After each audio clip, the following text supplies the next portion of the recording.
2026 National Budget agad na isusumite sa opisina ng Pangulo matapos na ratipikahan sa December 29. Kasama natin sa balitang yan si Radjuman Conde Batak. RNN Live Report! Kinumpirma ni Senator Sherwin Gatchalian na pagkatapos ng ratifikasyon sa 2026 National Budget sa December 29 ay agad nilang isusumite ang enrolled copy nito sa opisina ni Pangulong Bongbong Marcos. Naunang sinabi ni Gatchalian at Senate President Tito Soto III na ang enrolled bill ng 2026 General Appropriations Bill o GAB ang raratipikahan nila sa susunod na Lunes at handa na itong maisumite sa Malacanang.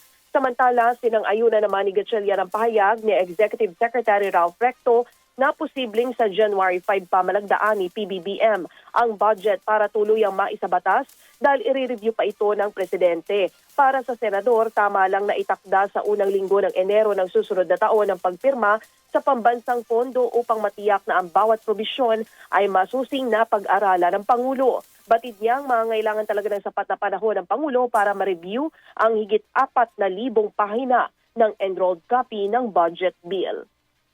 Sa DZXL RMN Manila, Radjuman Conde Batak, Tatak, RMN.